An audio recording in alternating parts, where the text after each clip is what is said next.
Greetings, mortals. I am Natas, the ruler of the underworld, and the end of the week is here, meaning it's time to talk about the things we've read. So, yeah, let's not. We have a bunch of manga to cover today, so let's not beat around the bush and get right into it. We'll start the chapters off like we usually do with Shadow House chapter. Well, with Shadow House chapter 190, titled Fanatic. You know, I seems like Shadow House is already kind of 50-50 when it comes to is there gonna be some horrific dark stuff or is it gonna be gothic mystery drama type of thing. And with a chapter like Fanatic, I think we are now going towards a very dark thing. Like, I don't even think you have to know the context of the previous chapters to expect something horrific in this chapter. I mean, just name Fanatic is already kind of a red herring. Well, red. It's kind of already getting red flags up. So yeah. So we start this chapter off where we last left off with Lewis appearing and doing his stuff, and then we have Lewis uh, and Lou talking about it, and really like he's a bit more chill because, or I'm not sure if I want to put Anthony's group where we want to put Anthony's group or the Church of the great Christian, but yeah, just that. But there's kind of deception, like how religious organizations do when it comes to stuff like this. So Lou and Lewis talk, and we find out that Lou actually met Lewis beforehand. It was during their debut, where she talked to him. It's like a little joke about their names because Lewis and Louise are very similar names, and then they wonder what kind of name what kind of names their dolls had, which was Lou and Lewis, Lou, Lou and Lou. I mean, all those very similar names, but so yeah, not entirely whether this is something we've actually seen or it was just a something that you could have just added in because it's not like a big deal. This was like a little panel, which I was like, I do kind of want to go back to it to see if we actually do have the. I don't think it is discussed, but if there was a panel where Lewis and Lou were there. Which does make kind of one. This is like one of those amazing World of Government situations where you had a character who you forgot about to a point that you didn't even remember. To a point one of those like intentional you forgot about, so you made an episode based on it. Like that episode where Gumball and Darwin realized someone was missing who was a part of their friend groups or the groups whenever we saw the class all together, and then I think it was Molly or something, and they went to get her. But then there was also another character who was so forgotten that no one even realized they were not even used anymore. And then that character became a different character. I think if you watch Amazing World Gumball, I think you will know what I mean. So that's like one of those situations, but so far we know that it isn't. So yeah, anyways, then we have Lou asking Lewis how is he here and all that stuff, since it's not like anyone can just come in there and go because of their little key, because Edward can because he has the keys, but how did Lewis? And we find out uh, we get like a little panel about how the room looks like. There, I think, are two doors. One to the place with the big amount of coffee for the uh, for the I guess adulthood, and then one for escape. And we see that Lewis asked Edward if he could have the key so he could protect, so he can guard the room and all that, so nothing happens because it's on the staff, and I don't think it'll be that hard to convince Edward. It's probably like one of those things. Oh, Master Edward, I heard you're having a debut. Is there any way you want me to help? I know how serious you take your debuts. So do you need any assistance? And I could see Edward immediately just giving Lewis his key, which is kind of weird since. I guess the other two, Elma and the other guy, were busy. I guess working, serving the people on the third floor. I mean, like I'm finding that kind of funny because most people residents seem to be on their own, so like it's not like we see that many resident like we it's not like we see people when we cut to outside. It's not like that guy who's in charge of the village that every one of the main cast game had like the other two people that were on part of his debut or whatever. So it's kind of a weird thing, but regardless, less we have that statement. Another thing that we also have is Louis is we find out that Lewis starts to view, and Anthony probably is the one reason why. There's a lot of this religious imagery surrounding, and the way that Lewis talks about Christopher is very much like they are a religious figure. So the way this, which is referred to this chapter, talk with fanatic because Lewis has become a fanatic for Christopher because during his time as the Star Bearer, there was like a lot of praise, a lot of worship, like golden generation, pinnacle of student of children. Like that's how Christopher Edwards and all that group was viewed as, and especially since Barbara kind of went, like Barbara backtracked on all of the things they were doing, and was very much more of the old way of doing. So people, again, I think that's also the reason why someone like Lewis, was more easily convinced to be a part of the whole process because everyone else was kind of turned because you have the gold generation, you have Barbara, who I wouldn't say she did a horrible job, but it was clear that she was not mentally and not ready, especially with all the drama that happened to her. Like very much, just got the just terrible situation. But regardless, she regardless of the just again beating Barbara down, another way to show how she failed. We have Christopher, who's very susceptible to Anthony. Well, Lewis, who was very susceptible to Anthony, and now he starts to view him like a religious figure. As then we have Lewis starting to succumb to the unification. She's starting to kind of be like, oh yeah, it would be nice to be an adult. Lou is so pretty, and I would have such the prettiest face, and all that things, which was what was happening with Lou. And but then she is able to start resisting, like, no. But wait, without Lou, I'll be so lonely. I wouldn't want to be without her. I can't be without her. Well, essentially, I asked Lewis, how was it when you lost Lou? Do you miss him? Do you regret it? Because, Lewis is aware of what's going on. He's not brainwashed not brainwashed by the great grandfather.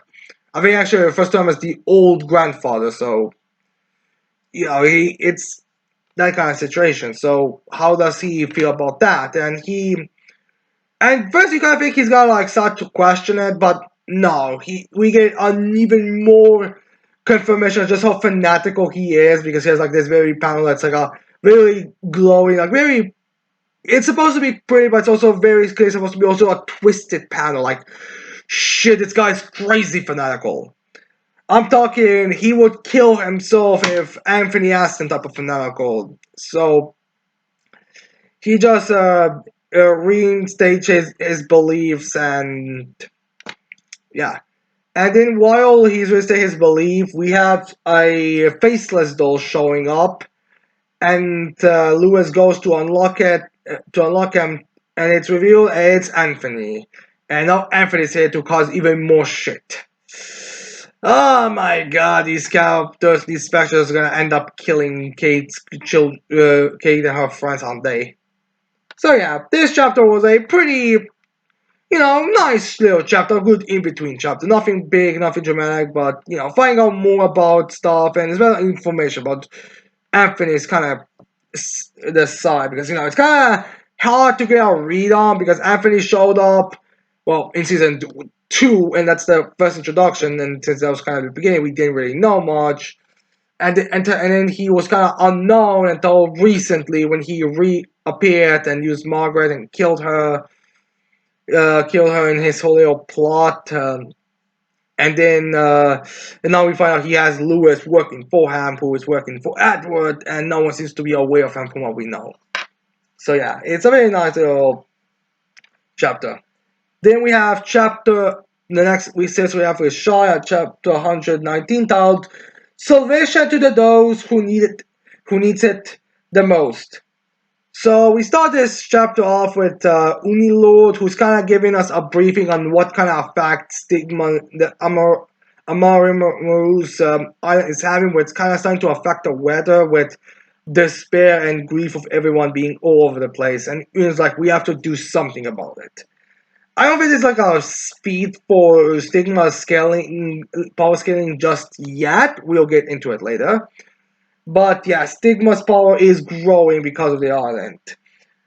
As after that, we get to cut to the heroes, who we kind of learn where everyone is, which is mostly just a reintegration on reintegration of where everyone was. Since I don't, again, it's kind of similar to the previous chapter with America, where where is everyone kind of deal. So it's sort of that chapter. Uh, Shy and Nirvana are in a different area.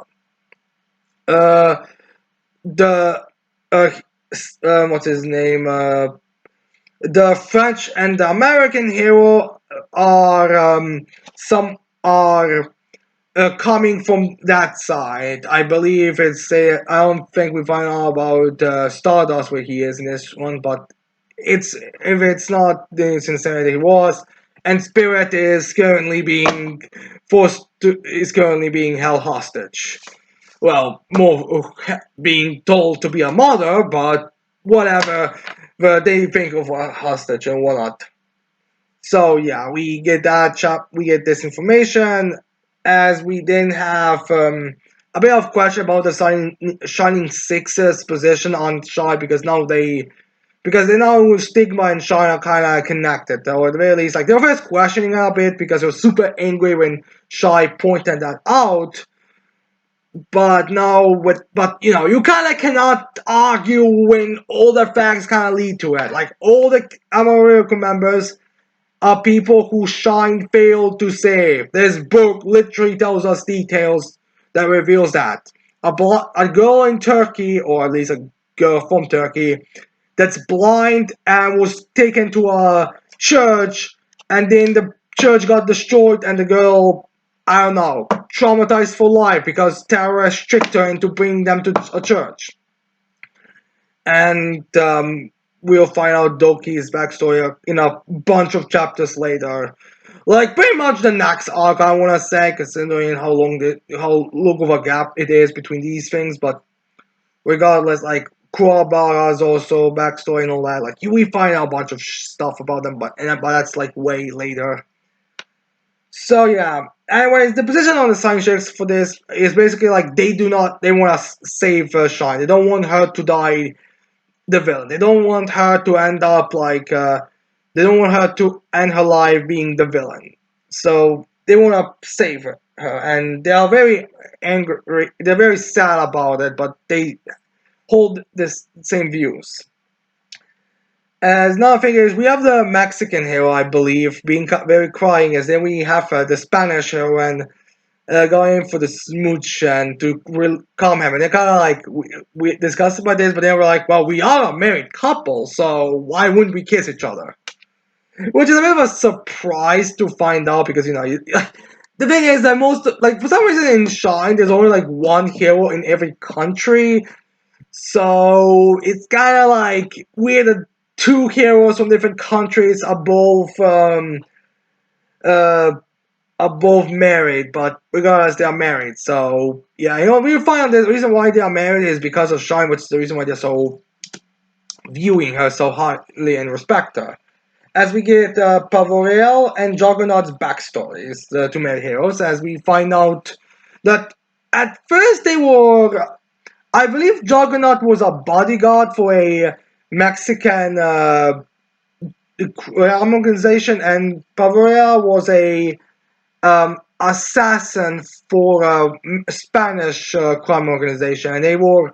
And due to Shine's actions, their organization decided to team up and go up against her. So we have the two of them chasing after Shine while insulting one another constantly. You know, the bickering, the old married couple bickering as they are very pissed off each other to a point they actually want to start.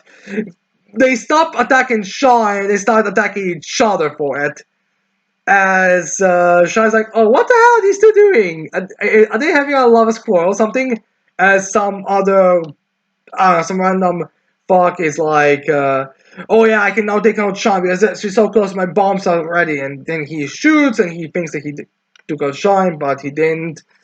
As Pavarel and Juggernaut are there, Juggernaut protected Pavarel. As we have the two kind of talking about their lives as they are being crushed under rubble and all that. As we find out both Juggernaut and Pavarel, despite being in criminal organizations, no, they've actually originally wanted to be heroes. They wanted to be, the Mexican wanted to be the heroic Mexican bull wrestler kind of person, and Pavarel wanted to be like a sexy secret agent type of situation. But due to life and how things go, they end up working for criminal organization and they kind of regret it and like our lives just suck and are terrible. But Shine shows up and tells them, "Oh, you two can still be heroes and all that," and inspires them and they now live the lives they actually want. And she gives them devices and they become the heroes. They are currently, and that's the reason why they're so indebted to Shine, which is nice to know and very romantic story. One second you try to shoot each other full of holes, the other second you have a honeymoon. True love. But anyways, then we have the end of the chapter where we have the. I believe we cut to the at that point to Nirvana and Shine on their plane. As we find out that while they're flying, they get attacked by the air, and actually I think they might all be attacked by in air. No, yeah, actually I think it was the Shining Six group that actually gets attacked by the air because we find out. Last, I think they have a hard time taking control back because Stigma is now using Holy's powers because he has now her ring. Similar to how Shy was able to use Hollow's powers, and how it's very like how Spirit will use Strata's ring. Because again, like if Kufu can use Strata's ring, then obviously Stigma will be able to use Holy's ring. So yeah, Kuba got to Stigma quite fast, all things considered, and now he's using his abilities. Oh, the next chapter is gonna be fun for the Kuba haters. So yeah. Anyways, now let's go to This Time for Torture Princess, chapter 226, titled Torture 226. So yeah. So we find out in this chapter that Torture is gonna be delayed due to Torture going out of town on a business trip. As she asks Princess if you want to pick a donut because I'm going past it. Axe is just asking, "What are you, her mother? You are tortured, not her mother, to bring her stuff if you got out of town." But regardless, Princess tells her to go get her just like a regular donut, like just nothing special. And so it's like, fine, and she goes. And that's Axe is kind of surprised she chose to do such a regular donut since, it's not like you always get donuts. But the princess actually made a super intelligent plan, and she chose if she takes a regular donut and takes a bunch of sweet stuff, then that could block her desire to eat, so she will not succumb to the next torture, because torture is very simplistic when it comes to her torture methods. So she'll probably use the donuts I asked her to get me as a torture method. That's clearly the plan. That's clearly the only option. As if you guys aren't watching over each other's health-wise constantly. But regardless, torture is that's Prince's plan. And Zack's like, oh, genius! And Spin's like, oh yeah, a regular dog will never satisfy me. Oh. it's been a while since I had a regular donut, and donuts are all great, so she is basically making Katakuri proud, essentially. So, but regardless, Access, oh my god, we lost. As in Princess has the resolving it. No! We are not losing. We have not lost. We haven't lost yet. Well, it may be tasty. Well, even if it's regular. I shall not succumb. And Axe does see that in her eyes there is some will to it. It's like comic book, so she really has told her resolve. As the time when Tocho comes back, shows up, and Tocho's like, it is just for a field trip. Did you not understand me? Did you misunderstand me? Which is true. Like, Lord Princess does sometimes misunderstand what people's intentions are. Like, she's the same person who thinks every time she goes on a date with Vanilla, she thinks it's a torture method instead of her just wanting to be on a date. I mean, not technically a dates, but alright, the anime really overplayed her Vanilla's love for Princess. But regardless, Lestocho says, "Oh, this is regular," as she gives the princess her donuts. But I was like, "No, you may have this time. You may have yours might have been misplaced, but do not forget about it. Save it for the next torture session." And he's like, "Yay, donuts, donuts, donuts, donuts, donuts, donuts, donuts." And she clearly lost her resolve, and he's like, acting like, "Oh my god, she's back to her goofy appearance now. We lost." So yeah, Princess is happy now. Alright, anyways, now we get to the, let's be honest, of the peak of any chapter discussion type moment, and that is 100 girlfriends that who really, really, really, really, really, really, really love you. Chapter 171, titled The Stacked Woman Ponytail Knit Sweater Combo Chapter. If only the writer could have been as creative with his titles as he is with his chapters. So yeah, anyways, we start this chapter off in Kusuri's laboratory, which is just the school's cam lab, if I remember correctly, making drugs, and drugs that she decided to make did not work, so she made, well, let's be sure about herself, fetish drugs, because now she has like 3 different types of fetishes. Like, you have, well, the title of this chapter, and then she also has, I believe, a one for skinny women, well, not skinny,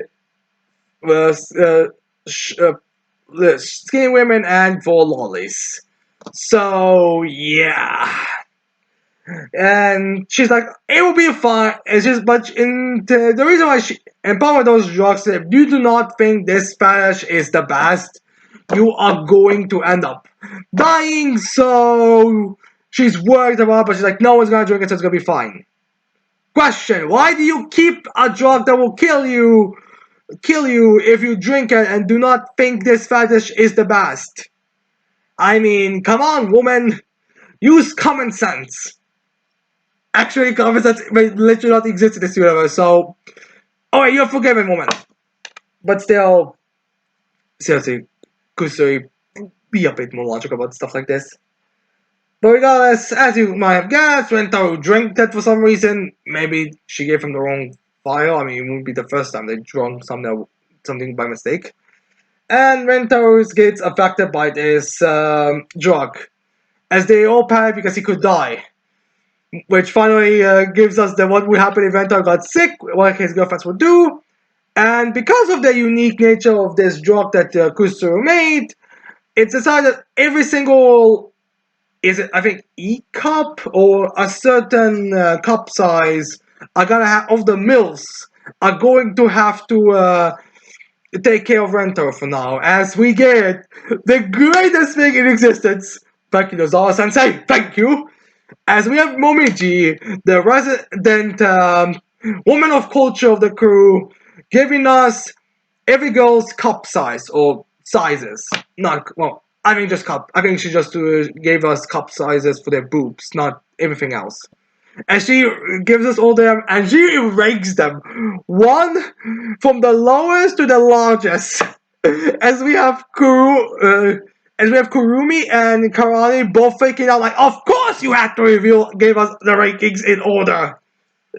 And yeah, so thank you, Momiji. And now as for the cup sizes themselves, well, there's not that many unique ones. I think it's just kind of confirming a few things, which to be fair doesn't really matter in some cases. But things that I did find odd is that one, despite there being actual 8-year-olds, I don't think the two 8-year-olds are that undeveloped. Or 10, so Chiyo and Matsuri, I believe is his name. Like those two are not are weirdly well again for a child are comparably pretty well grown already, considering I believe Suzuko is the lowest one. Then we find out that nothing that took me aback is the ranking on the top because Kishi the thing that truly took me aback a bit is the ranking of the MILFs, basically, because we find out that Kishika is, I don't think in the top 5, but I think she's like the 7th largest, which is surprising because Aya and Kusuri, which is surprising because Nadi and Kusuri are, I mean, I don't think they're like, I wouldn't say they are on the lowest side in terms of boobs. Like, I don't question Momoji's size rankings, but it's kind of odd that when it comes to the tops, when you get like Karun, you have like, it's odd that when we have Hahari, Tama. I'm not surprised that Tama has the second largest breasts. I mean, it's pretty in your face about that. Like, for God's sake, Momoha literally called them bazookas, I believe. Then I think it is Meme, Kakai, Ira, and then I think it was Kishika, which I'm kind of again surprised. Momo was also I think lower than Kishika. I'm kind of surprised by it. I mean, I'm kind of 50-50 on it, but it's Momoka and Nadi and Kusuri that kind of surprised me on that. I'm not surprised that Mimi is not a MILF because I don't think there's ever been like a good like showing that she actually is bust. Like the only time I think her boobs are ever joked on is in that when they were stuck in that photo booth when they bounced off of a few women, they bounced off hers as well. Though that could just be making more joke about how slippery her skin is, which has been on multiple times before. But yeah, I'm kind of surprised that Kishika apparently has such a big chest because again I never really took her for being one of those. Honestly, I would say she would be. Okay, this is just my. Again, maybe I should see more. To recheck the swimsuit chapters a bit. But I always kind of thought that she was gonna be the low end, or at least with the same kind of group as Mimi. Who was behind Mimi as well? Alright, Mimi. I think Mimi was the one that was the biggest in terms of the non-mills. But yeah, kind of surprised on Kishika's ranking there, honestly. But yeah, anyways, we cut to the girls all being in Hahari's household, except for the ones who have two small breasts, because because if any of them were there, then their they might awaken Rentaro's other fascists, and that would cause him to die. Like, so, I mean, can you imagine Karane, Kurumi, and Mei being there? Their two personages would clearly beat all the other males. Like, say your competition. You know that chapter where Suzuku's singer was so cute that she blasted all the girls out of the karaoke room? That would happen when it came to there. The Tsunderas would set all of their mills 5 miles away. So they need to keep all of the other fascists away. So stay on the rooftop? So stay away? I mean, I thought they can. I mean, to be fair, I can totally imagine them reacting to it. Like, actually, I can totally see an actual chapter after this where if Kurani or someone is like, wait, why was I'm kind of surprised Kishika was so high ranked. or something. Like I can totally see some kind of chapter. I can totally see an actual chapter with something like that happening, but we don't know yet because we have to wait and see on how people. We have to wait for actual chapters. Here, people. So we will have to wait and see. But anyways, we cut to them all being wearing the sweaters and wearing the ponytails and all that. That vanish. As we have them all acting a bit motherly, or that's how at least they want to do it. Like, it's them, so it's their motherly. So it's like, Tama isn't acting like a mother, she acts like how a cat would act. Which find out she kind of has a misunderstanding on why certain cats like lay on people's feet because she's like, oh, if I lay on Rentaro like this, then he'll be warm like how cats do with humans. They want to keep them warm like this. But they're like, I'm pretty sure that's to keep the cat warm, not the human, the owners. As then we also have like Nadia comforting him, and she's like, and then she like gives the story of Momotaro, but she also combines that with Avengers, so it's kind of like this weird mixed place thing. Momotaro just gets drunk and goes into the bat with Tento. Pretty sure that's a cry, but whatever. And yeah, we have a bunch of stuff like that with the girls. Another thing we discover is that there was a joke in the beginning of the series about Hari checking temperature by kissing and tongue, and we find out that's actually what Hakari did with Hakari. The funny thing is, I am more surprised this wasn't revealed with Kurumi getting sick, honestly. But regardless, we find out instantly what happened, and even Hakari was shocked at this. Like, wait, we actually do get. That was actually a thing. I was just saying it to get an easy kiss, Alfredo. Honestly, honey, why are you surprised you pervert that mother at this point? Like, why? So yeah. Anyways, at the end of this chapter, and that's how we end this chapter. The Rodento getting better after all this. So yeah, because they also do like a thing where they kind of show the best parts of everything. Like they have him all sitting in the corners, and they're kind of like facing him, but you can see their breasts because they're so big and their ponytails and all that. So yeah, it's effective. It's super effective, basically. We might also get a hint to the next maid that's gonna join the harem because there's like a maid. They just say, well, no, the maid has brought us like soup, I believe, for Rentaro. So is that going to become? We don't see this maid, but I do have to question if we are going to get a busty maid into this harem. But yeah. Also, we end this chapter off with a little preview because 100 Girlfriends says like a little details of what's going to happen in the next chapter. Like mention what's going to happen in the next chapters. And apparently, the next chapters are going to have to be the other two drugs being used, which I would not be surprised. But this chapter came out on April Fool's, so I'm not certain how much I can take this chapter for its worth. I could always see that being the case, though. I mean, this is Lozada sense. I can totally see him doing something with this, but it's kind of 50-50 when it comes to him having chapters like this, leading closely to him actually having chapters like this. But I don't know. We'll have to find out next week because I believe there's a break this week. So yeah. Anyways, after 100 Girlfriends, we get into My Hero Academia. Chapter 418, titled Meek Spirits. Not a fan of this title. So yeah, anyways, we start this chapter off where we last off with Deku seeing the moment where Shiraki's origin happened, killing Ma and killing his family.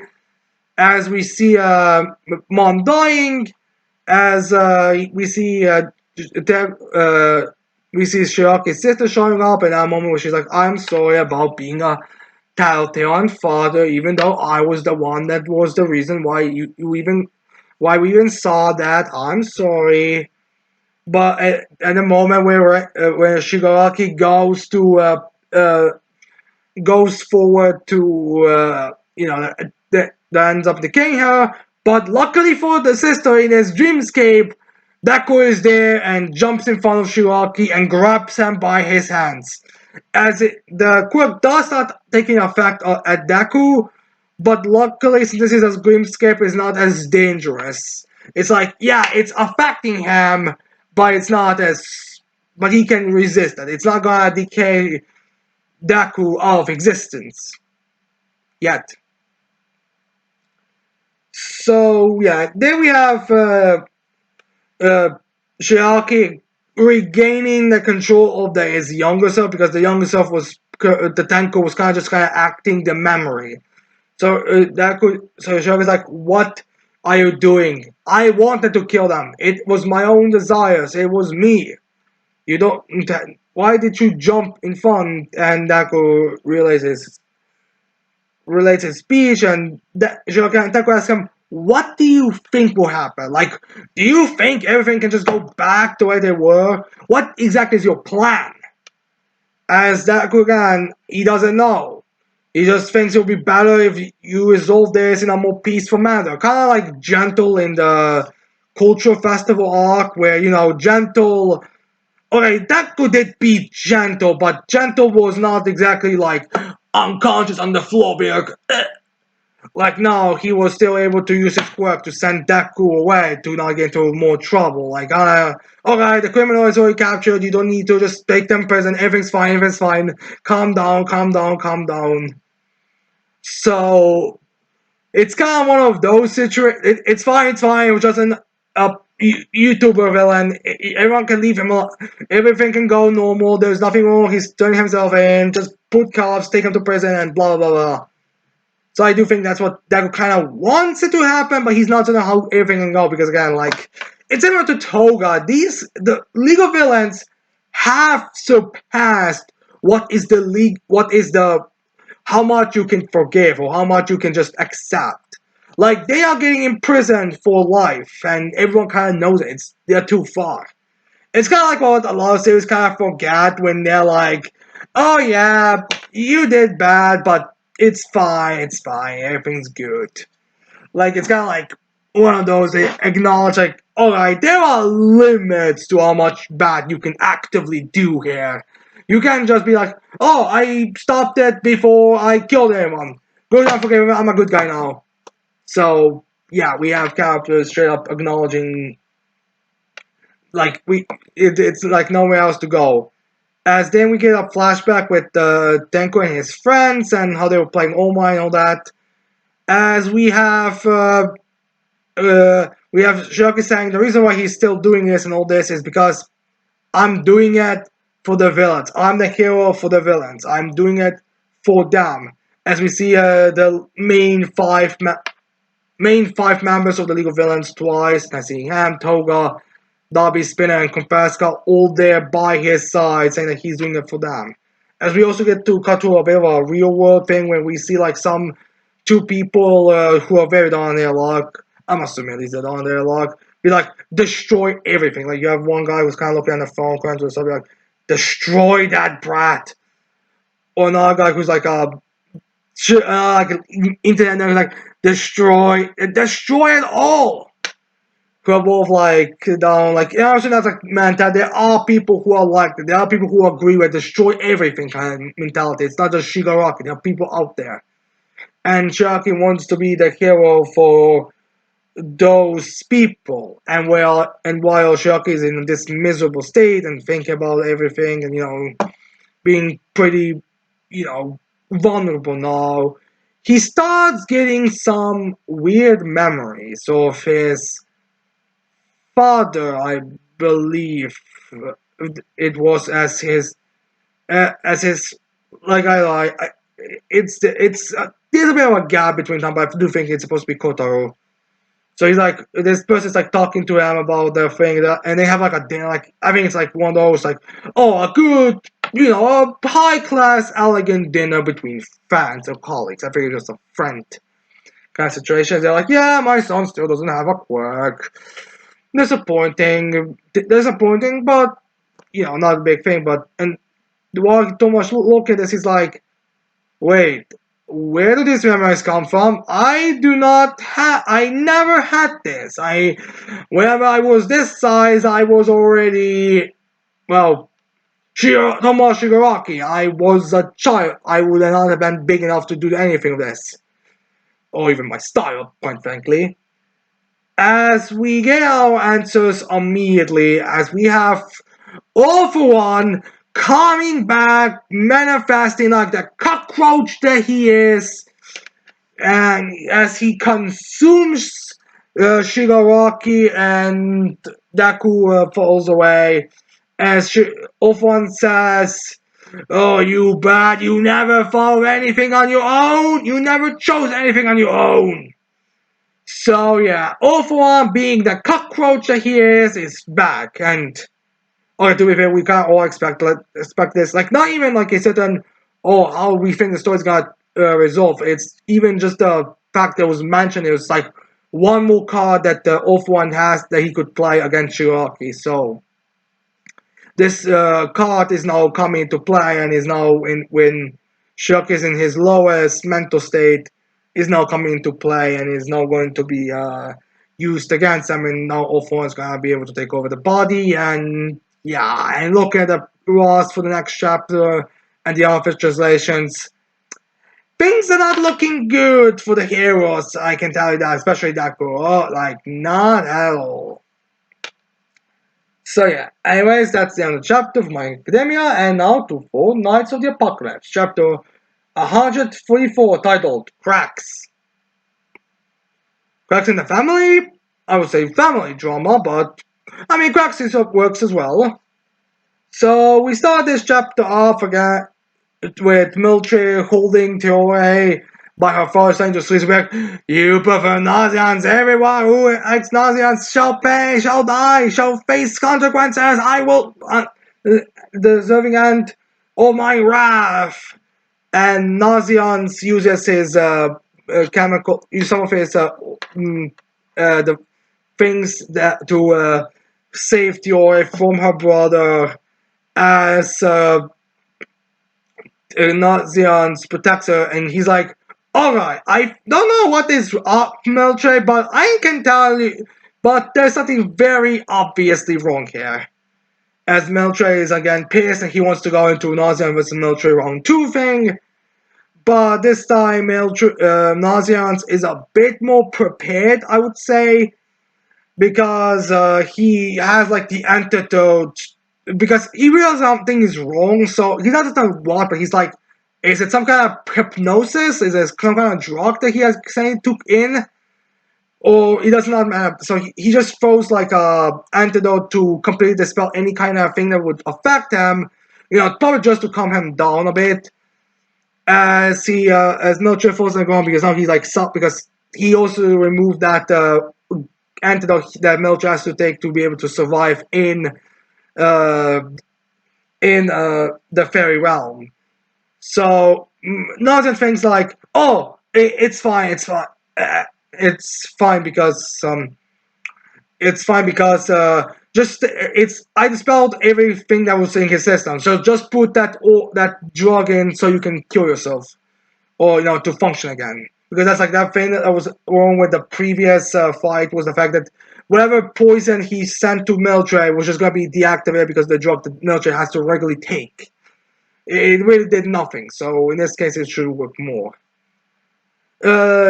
Also, Nazians took in that corner's drug before he engaged Military again, so he's also physically fine because Military was beating him up before Nazians had him indulge the antidote. But unfortunately, this is magic you're dealing with, not poisons or hypnosis or drugs or whatever. So Military is still in the same mindset that he was in. So he just continues fighting, even though he clearly is. I mean, alright, so he's mentally unstable, as well as the fact that he has to suffer from the atmosphere. I mean, I don't think it would say that the fairy realm would kill you if you're long enough there, but I feel like Melchus will probably be extremely affected to it because of how regularly. Oh, then he was probably forcefully everything removed at once, so maybe there's also like some kind of like you slowly can, medical stuff. But regardless to that, because the side effects of the coronavirus Madison was kicking in, and Nonsense was getting fatigued. Melcher was grabbing him by the hands and was like trying to like call him back and be like hold the Nonsense down to like destroy him. Be like, and he's again like sending his resentments. Be like, you a random boy who just showed up is more favored by my parents than my parents view me. As then we have the family showing up. We have first King showing his giant with his sacred treasure me and Bear state, and he's holding him up to like stop him from hurting Nazians and Tiore. As we then have the rest of the family all showing up, but the only kings aware what's going on. The other ones are kind of just like flying the back. I imagine the king was sensed it first, and he ran there first, and the other ones are just kind of behind him. I imagine they were probably looking for everyone already. Probably like, all right, let's get everything clear. Let's pick up Nazians. King, you said he went to his place. All right, there's a good chance Tiora is there as well. So let's go get her. And then we go, but not everyone's already there. And in that moment, being restrained, he's kind of again. Meltre is. It's not like Melcher is being brainwashed to attack. It's just that his negative emotions, his despair, and everything is running first. So right now he's kind of just screaming and crying and be like, "How could you love him more than you me?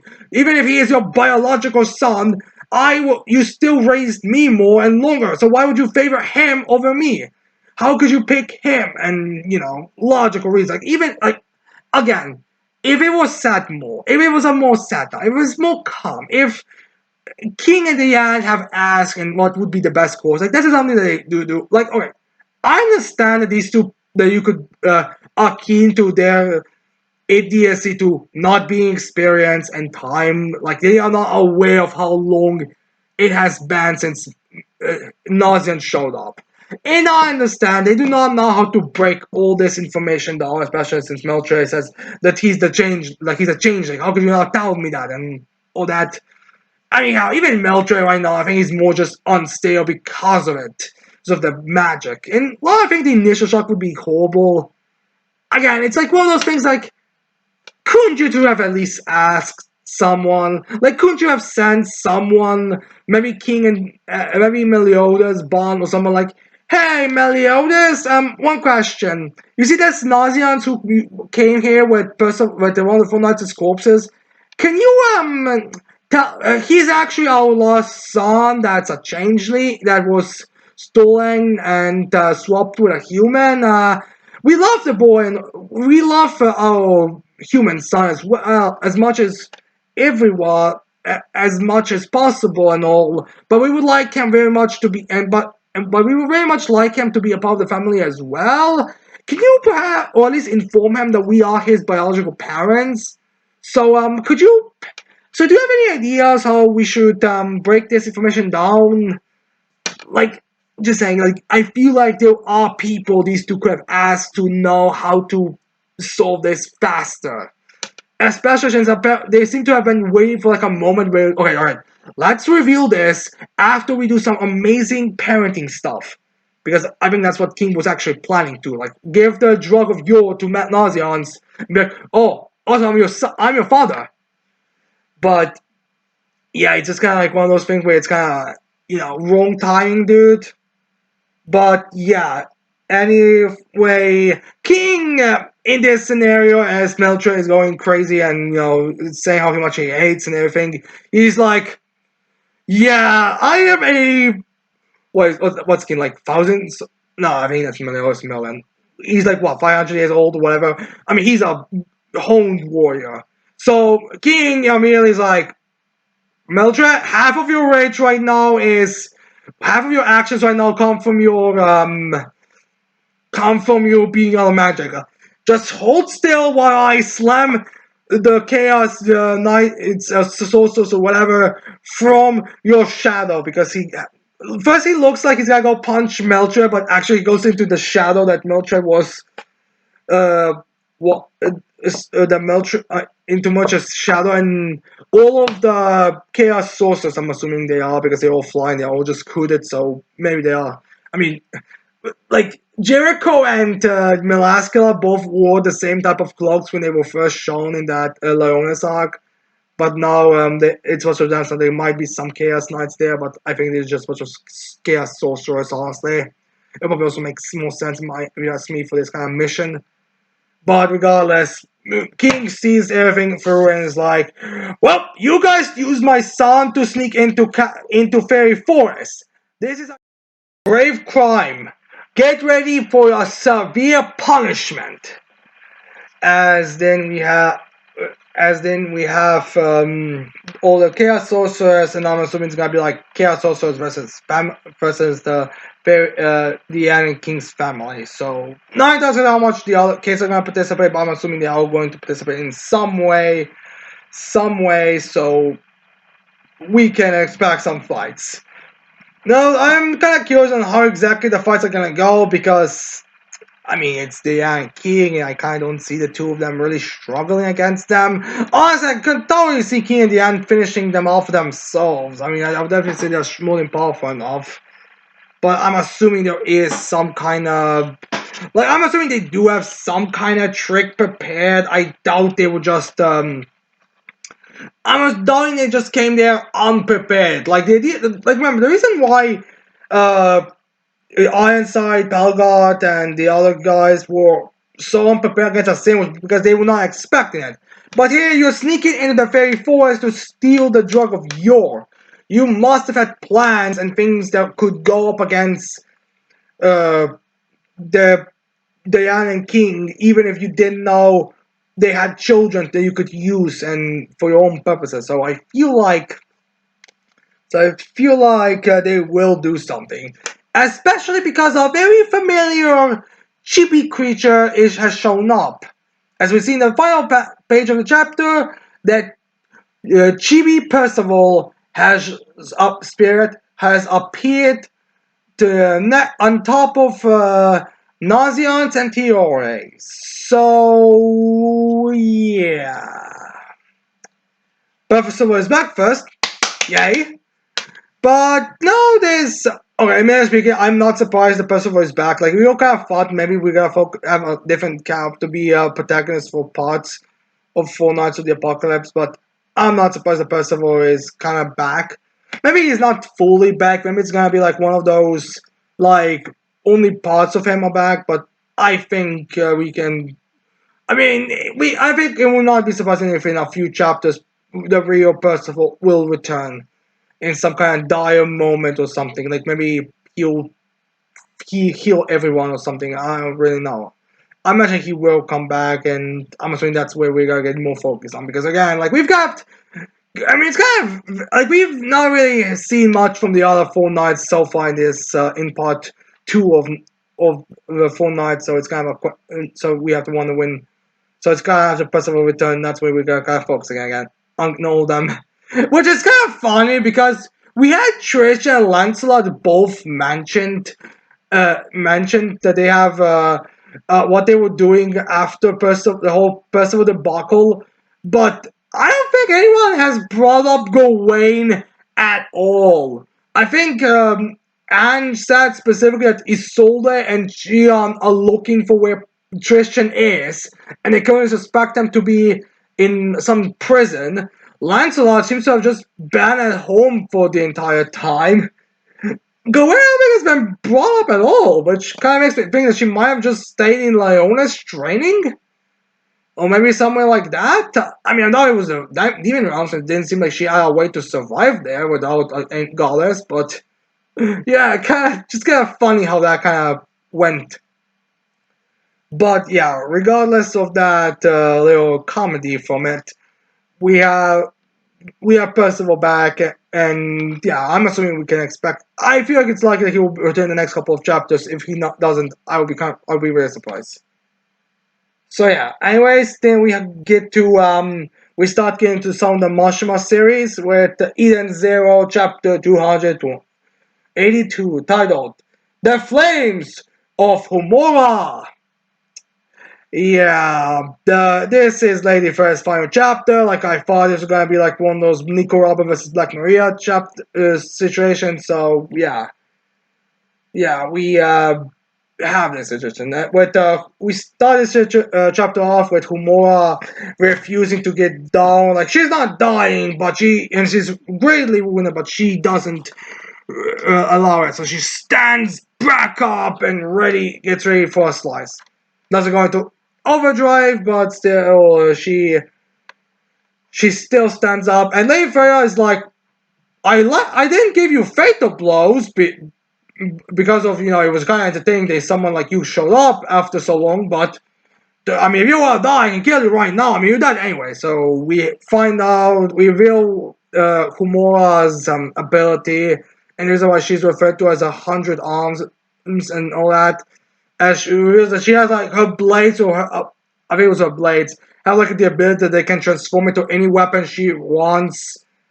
So we have like her making a hammer, her making like shurikens and stuff, and then we get like a bit of a mirror match for some reason against Humora against Lady Freya, where Humora and Lady Freya both go for the bows. They block. We have, I think, both of them going for cat claws, and that's where Humora starts lighting a few hits, which pisses Lady Freya off a bit. Like, how dare you start laying hits, which is kind of fine because she wants to die because she didn't think there was no opponent that could fight her, but now she is fighting a opponent who could fight her. Though, granted, I do find BS the fact that someone who we spent the first interactions with Lady Freya was so much supposed to be weaker than Lady Freya, yet for some reason now in her weakened state, base form is able to match her attack power. And I mean, I know that.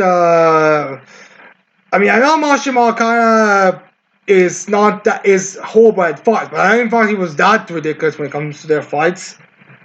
But yeah, anyways, we now have a more serious combat focus thing, as we have Homura getting a little flashback about this technique that she has, which is the first that we find about it, that I believe, where we find out that Homura has a special unique thing where she can store up heat in her to the negates of her being able to handle regular heat, because that's kind of the running joke with Humora, the fact that she, despite her strength, she's very susceptible to any form of heat. It's not like even overwhelming heat. It's just like in a hot spot, she will fall unconscious first, even if it's just regular heat.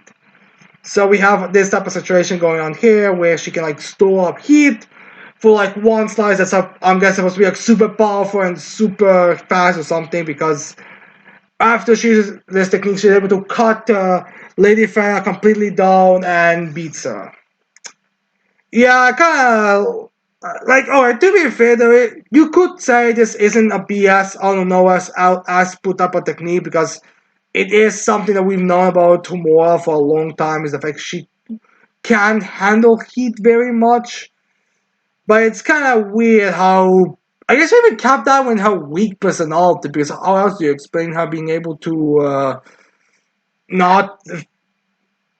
I mean, I guess she would have to, by default, be able to have used it beforehand. Although I don't think we've actually had her like suffering from heat in Zero that much. But whatever, we have that thing working and defeats Freya, and yeah, I mean, it's nothing special really. Just like this part of the story has had shitty fights the entire time. Like I mean, at least Freya got more than one chapter of a fight, and at least Homura used overdrive even in the final attack. She didn't use it for some fucking reason, and was the whole standard power scaling BS. But whatever, I guess everything's done. Homura won, and it's over. Yay! So yeah. Anyways, we then cut to we then go to Fairy Tale 100 Years Quest, chapter 156, titled Brian. Kind of odd to name this chapter after this new character, but whatever. Maybe he's gonna be an important member of the antagonist group in this arc. So, anyways, we cut back to Natsu's group, which was surprising, since I kind of thought we were gonna have like one more chapter that's gonna be more of a slice of life. But I get it. Like, you don't wanna not prolong the story too much with these let's call them what they are, filler chapters. So yeah, we cut the main group as we have Joel leaving the group. He basically just kind of stayed with them because he first came to deal with the White Witch because actually, okay, I think because to get things clear, like he was investigating the White Witch, and that ended up having him be dragged into this area on this quest and all that. Then he left a bit, and then he returned they were investigating on this golden hour and all that situation. So he returned to solve the White Witch situation case, and now he just kind of went there with them for some Azra time. So he tells goodbye to everyone, with everyone except Natsu being like, "Oh yeah, get it. We'll give you 2 room. We'll give you 2 room." As they all leave, as Natsu just kind of confused. As before Joe leaves, he asks Azra if once they're finished their quest, if he would put a good word to the guild for him, because now he wants to join the guild, which is something that was talked about, like Joel joining the group and all that. So yeah, Joel joins. So yeah, as yes, she will, and they part ways. So Joel's gonna join the group. If Merida is gonna join as well, we don't know. I hope she does, but we have to wait and see. And we gotta find it's gonna be a similar thing with Koba, where he just doesn't join because of one man being very disgusting. So yeah, anyways, after this shipping moment between Azra, we also kind of get moments between uh, the other characters, as we have like the characters go to a bar and they ask about the information about the Fire and Flame Castle. As when is there, and the barkeep is like, "Is it kids are allowed here? Is this your 2 kid?" Pointing at Natsu and Azra, Natsu and Lucy. As Natsu's like, "No, look at her hair. It's completely different. My hair is pink and Lucy is blonde. So our kids here would be, wait, what kind of hair would our kid have?" As he's not aware what he's actually saying right now because Natsu is a bit, protagonist. He's oblivious to this type of stuff. As Greg Kyle wants to joke a bit by being like, "Oh, you do have a kid. I mean, you already know how your kid will look like. I mean, you have a kid in Edolas." As in, Lucy O'Connor, one of them is like, "So do you in Juvia." As he's like, "Hey, this has nothing to do with me." Because, like, that's the funny thing. Those guys actually do know what their kids are gonna look like, or what a good chance their kids have in terms of appearances. Although I would not be surprised if their kids are gonna be a bit more opposite. Like, they have aspects, they have, like, reversed aspects from the Adora's kids, but probably not. I imagine they would have the same looking kids. Especially because all characters in Adora's are exact opposites of the characters that are in the main series. But yeah, anyways, after this shipping, we do have someone in the bar being like talking about yummy tummy. Like a very big glutton, it then reveals himself as this glutton whose name is Brian. It's kind of, I'm not gonna say he's trying to start shit, but he is very much. Everyone is scared of this person. Like, not to a point of, "Oh no, we must not do nothing," but it's kind of like they're like, "Oh wait, Brian, please don't mess with anything. They don't do anything horrible. They're just adventurers. They're just tourists. They have nothing." But Brian, who is a very, I want to say he's a mixture of a clown, jester, more of those types of characters, and a ringmaster kind of character, or a gentleman type of character, like one of these two, like just a mixture of these types of things together. As he approaches the fairy tale members, as he's talking about eating Caroline happy because they're cats, as like, "Ooh, I want they look tasty. I am hungry. I wonder how they taste like," because that's the thing. Brian seems to talk a lot about like being fat, being about being hungry and stuff. As Natsu then approaches him because he has no idea who this guy is. So he's like, "Hey, are you messing with my guild?" That classic thing where, I mean, you can insult one member, you can insult some members to their face, but if you insult other members of the guild or the guild itself, you are getting slammed to the ground. And Natsu is standing up for those two. As the brothers are like, "Please calm down, sir. Please calm down, sir. Don't mess with him. This is Brian. He's a very dangerous individual." because again, like they don't know who Fairy Tail is. They're probably just thinking that, like, again, he calls them you guys, he questions if they're adventures or something. But regardless, Brian doesn't really take much of a keen to Natsu, as he then it makes his hand larger, and it gets like the Daedra mouth in it, although I think his is more sharp teeth, as he goes to eat them, and they're in his mouth, but then Natsu just punches him with a flame attack, which sends Brian to the floor a bit, and Brian spills them out. And Brian is like, "Oh, such tasty flame! Oh, I'm fat. How good.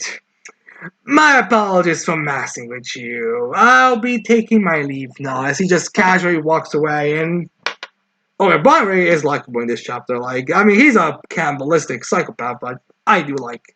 He does seem like a fun character.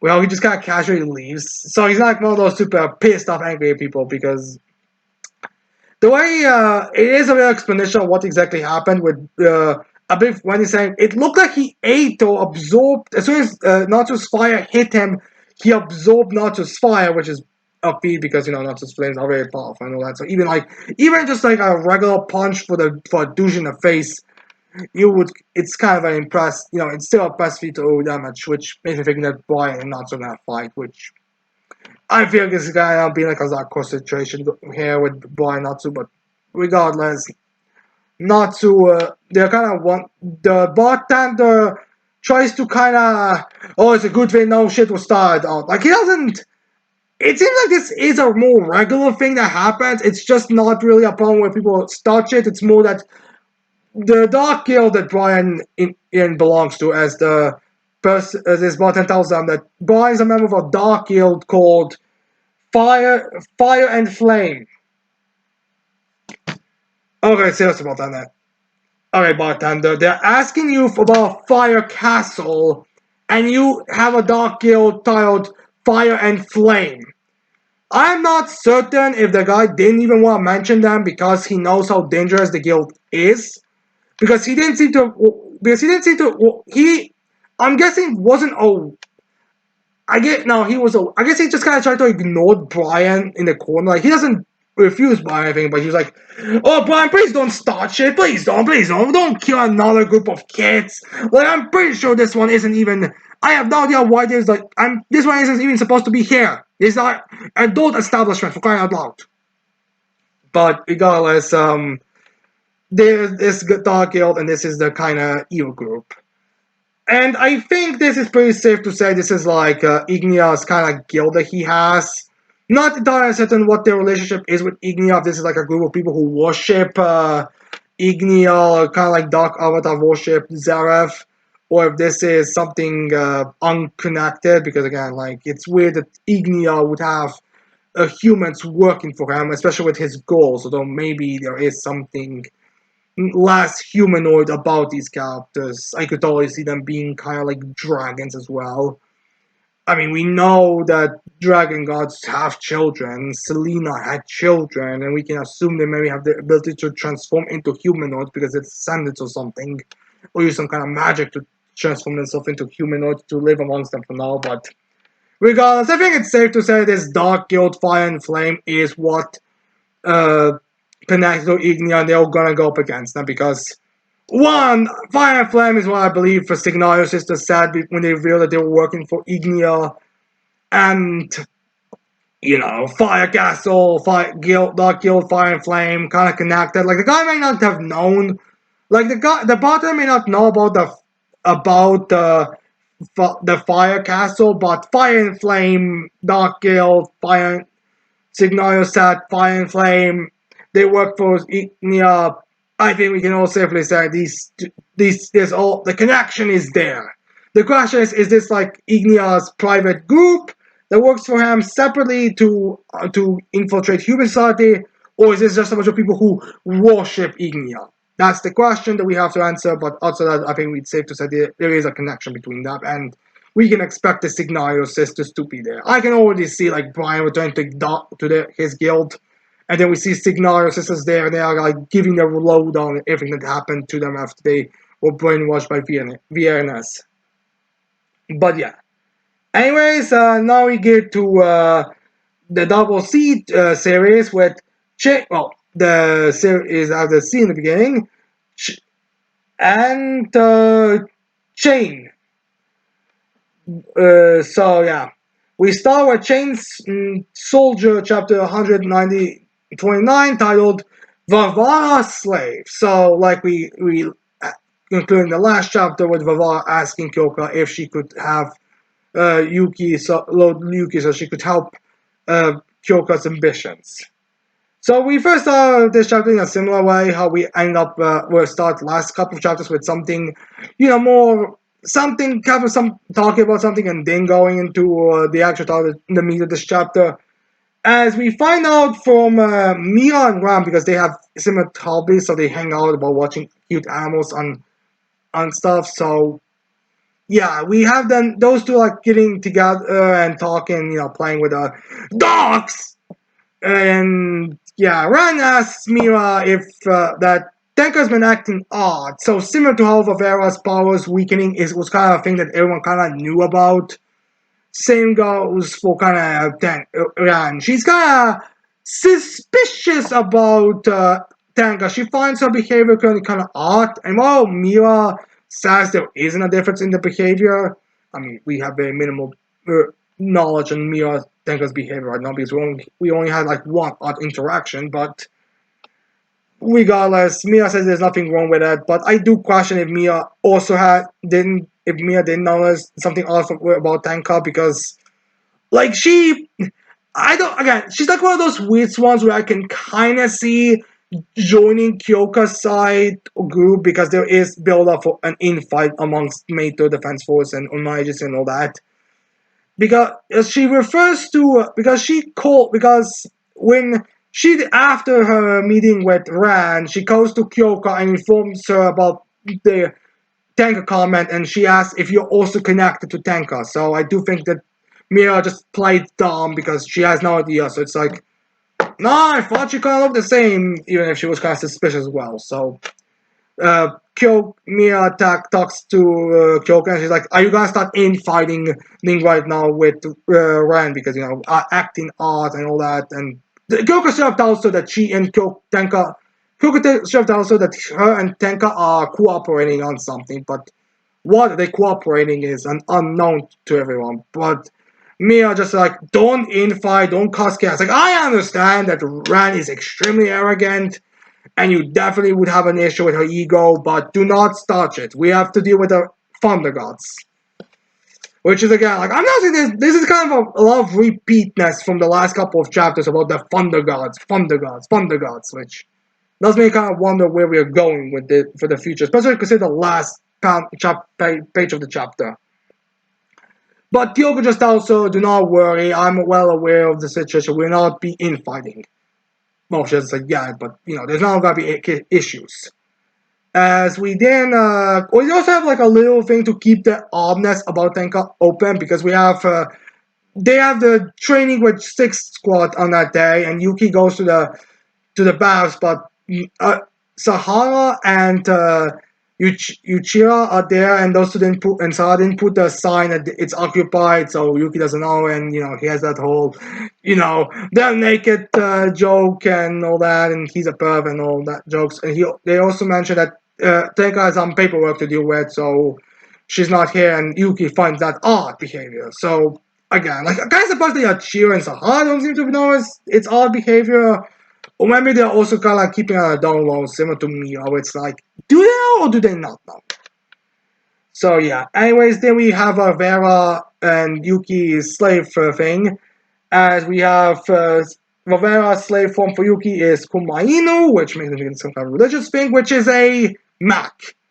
Like, a straight up Mac. It looked, I'm shut back, but like a giant robot, like a cyborg type of creature. It kind of looks like, those monstrous creatures who have like robotic versions or robotic counterparts, like in Yu-Gi-Oh! When you have a non-biological creature, but then you put up like some kind of equip spell. and then and then gives them the anime gives them like an armor or something to make them look different, kind of like that type of transformation. As Kyoko's like, well, considering the fact that Tamiya got a motorcycle out of Yuki, I suppose it's not that crazy to think that she would get that Varvara would get a Mac. I mean, kind of a weird thing because I think we all kind of assumed it was going to be some kind of religious themed transformation. Maybe Kumainu is a name. Actually, Kumainu doesn't make sound familiar, but I'm not entirely certain where I heard that. But regardless, we have that transformation for, and I think it was possibility that it would kind of look like Kyoka, but no, it's just a giant robot thing. It's opposite of expectations, at least. It's definitely surprising. But regardless, we have them kind of showing up because they're in a Shoki hotspot, and cue the Shoki here, as we have them using some of the abilities from Komaino, and we have Yuki using some kind of shield that I think destroys them a bit, the ones who were at least in front. Or it just blocks them actually. Yeah, I think it was just blocking. And as then, Valve's like, alright, blocking is good, but we need more for Kyoka's Sama. As then, Yuki's like, yes, agreed. As then he just destroys Shuka a lot. As Valvera is like, does maybe your power result from how much you're devoted to Kyoka? Or actually, as Yuki also mentions that he doesn't feel any weaker.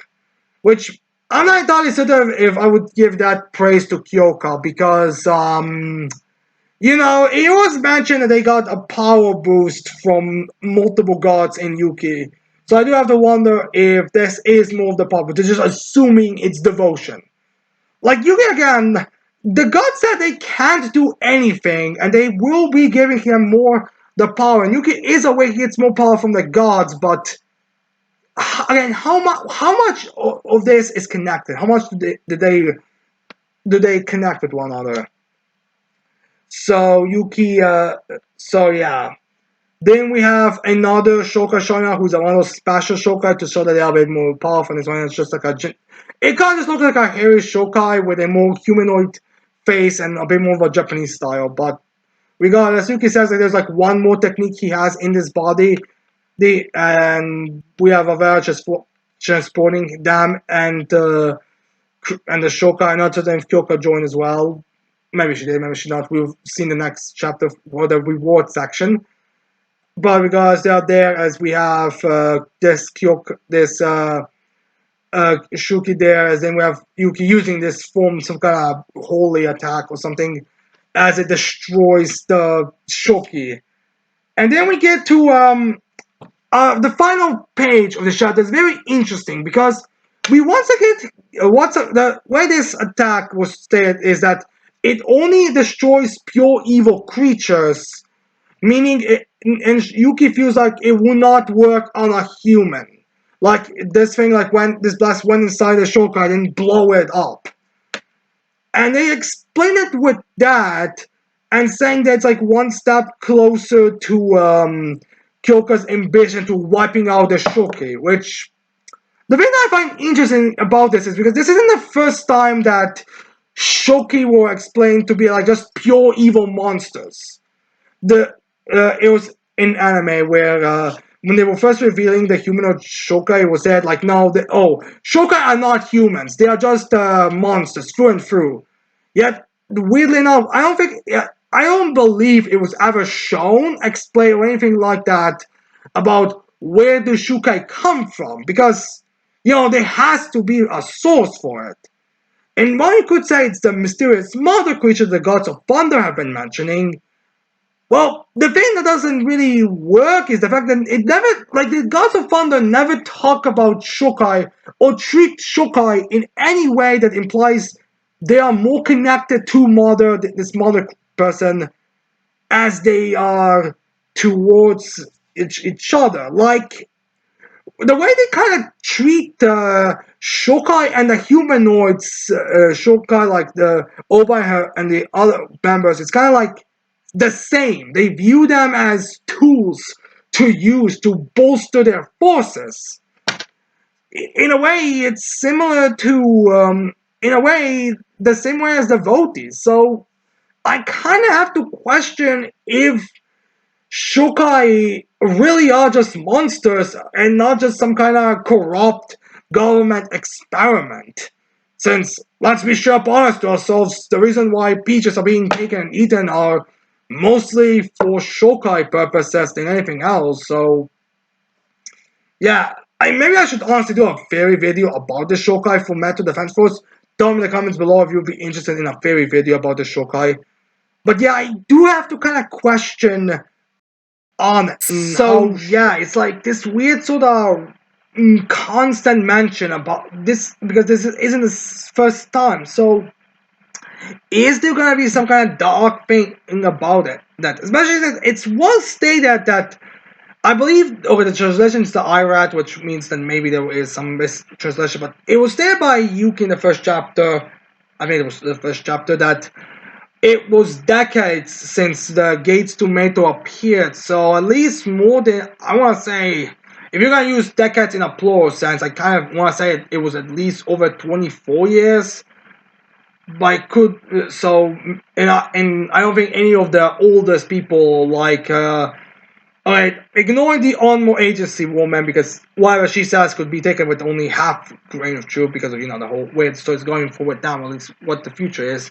But I don't think either the vice captain of the first division or or Azuma's grandma, Imayan's grandma, ever mentioned about like them being the first generation. Like maybe I'm forgetting if it was mentioned those two were first generations, but I think it was just mentioned that those two were the old. I mean, it's just kind of stated that those two are like the oldest two kicking or something like that. But I don't think they ever mentioned about being like in the first Meto unit. Like again, maybe I have to recheck and see it and reread, but yeah, I don't think it's mentioned. So I would keep the final page of this chapter in mind just in case, because I feel like there's gonna be some kind of plot twist that's gonna make this that's gonna lead to a very horrific reveal.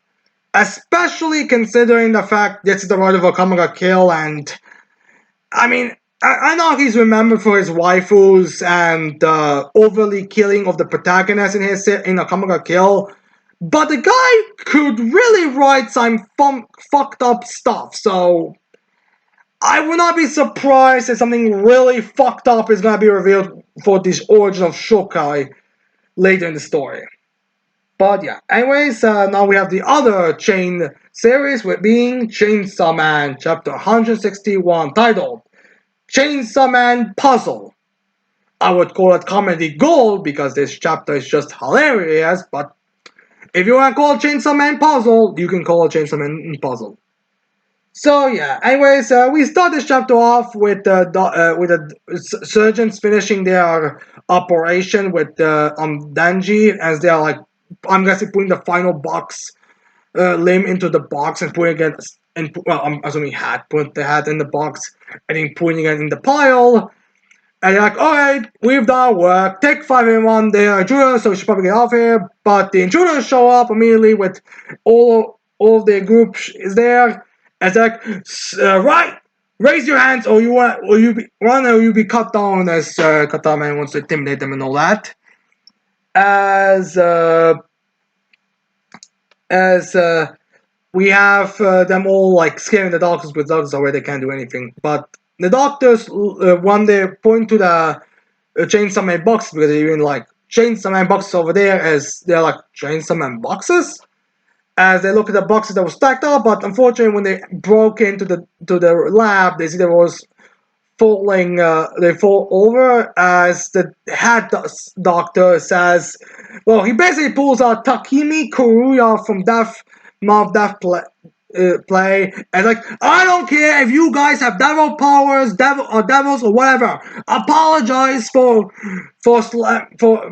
ruining all our hard work." As Kubeni's little brother is like, yeah, sorry. But yeah, they find this out as then Oz just kicks the boxes open as she sees there is a hand there, and she's like, oh, actually, I think it's you supposed to be, but regardless, one of them opens it and she sees there's a hand there, and she's like, "Grandfather, put them in place. Put Chainsaw Man back together. He's a hybrid, so he will survive everything. So we just need them all together." As then we have, Ken, father, and family building Chainsaw Man. Then we get like a little funny a couple funny scenes with that messing with Chainsaw Man. Like they have family opening a box and saying like elbow as she puts the elbow there, be like elbow. I guess that she got a little quite insane brain damage from that kick, from those kicks that she got from her little sister. As then we also have like as then we have I think the captain guy like cool Chainsaw Man organs. As then the eye patch guy is like, I found his wiener. Do you think his wiener will stick on him if we put it back? Which, alright, doctors, what the hell were you guys cutting if you can't separate his wiener and his balls from it?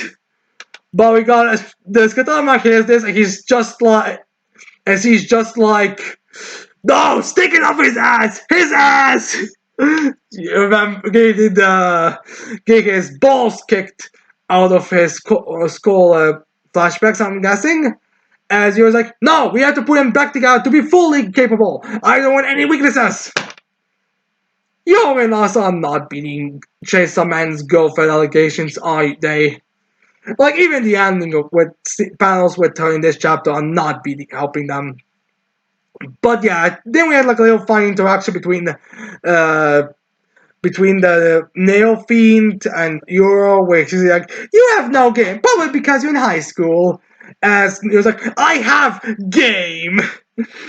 Well, we have to wait and see on your virginity scale after this part of Chainsaw Man story. But yeah.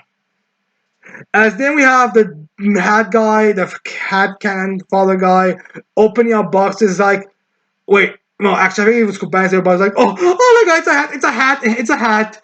As the captain comes over to us, like, oh, it's Chainsaw Man's hat. And then he's like, a little, wait, is this really Chainsaw Man's hat? As the doctor just doing this whole thing, he just grabbed his coffee and drinking it, and he's like, you bet it is. All proud about this. As then, the captain's like, your Asa, isn't this your hat of your boyfriend? As we see, it's Danji's hat, and we get like this thing where we have a close-up of Euro, as then we have us close-up of Asa, who's like, what? My boyfriend is Chainsaw Man? I mean, she hasn't screamed that, but she might as well have screamed that. So yeah, she's a bit surprised by that information. I think Euro was expecting Danji as a Chainsaw Man canon, but Asa was the one who said no, but I don't remember exactly the chapter. Maybe it was more beginning of the story when maybe it was before the fall down, but I can't exactly remember right now on top of my head. But regardless, the secret about Danji being Chainsaw Man is out, and also probably to make sure that this is indeed Danji, because you could have probably revealed that.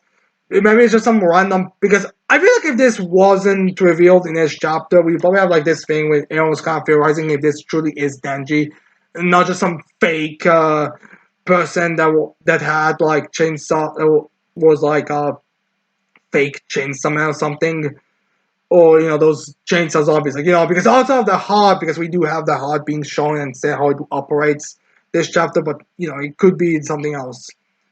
But regardless, when we have that revelation for us, so we have a Quan Chi appears. He breaks down the door again, as we have that eye-patched secret agent guy who was running for someone who could deal with them, showing up with his backup now, and that's Quan Chi, as we could all assume, because logical, who else would you get to deal with this? Especially if you're gonna acknowledge that you can't deal with shit against them, that cowardly bastard. As Quan Chi is there, she's like, but I'm thinking if she should if she should kill Asa and family, or if she should just have the two become a part of her harem. Which, this means family and Asa, time to take off your clothes and start banging. Although I also heard there might be a or invite some fiends to start sleeping with Quan Chi. Whatever is the case, I think we are going to end up with Quan Chi banging a bunch of fiends. I already get the suspicion we're gonna get that. I think it was even like a suggestion that maybe the ponytail girlfriend was actually survived or something, but I'm not entirely certain about that. But that's just something I see. I probably should have checked it to see if someone responds to that comment on Reddit with some information, but I don't exactly know. We got a Quan Chi's here, and I better get my Yuri harem scene. You hear me, Ronald Chaser Man? I better see my Yuri harem scene.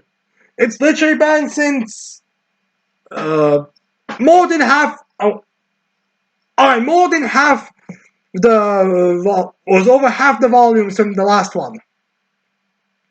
So yeah.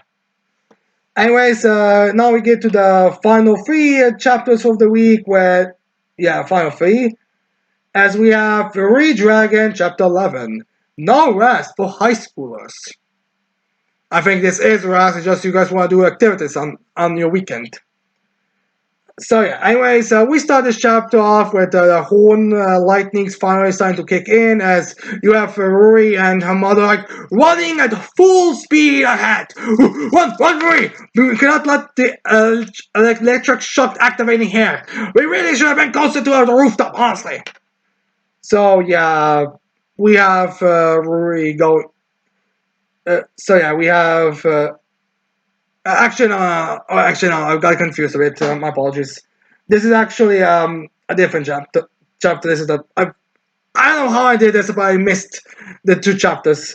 The whole problem is actually about what you could have both chapters be. Is actually about Rory dressing up, but her horns destroy her blazer. She's putting it on, so it is just. I probably just confused the different.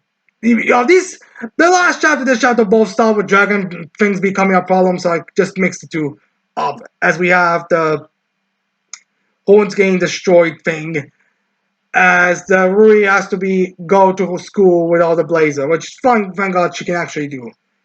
As then we get to them to Rui and her friend going to school as that school, as then we have a girl, not the new friend that Avery made, the one that had like the pigtails and all that, and her hair, with hair color, or she dyed her hair. And we find out that, which I think we find out she has to like change her hairstyle because the teachers did not like it. It was too, it wasn't in the school regulations. So so she had to get rid of them, which was something that even surprised that. Oh yeah, I'm surprised it took this long.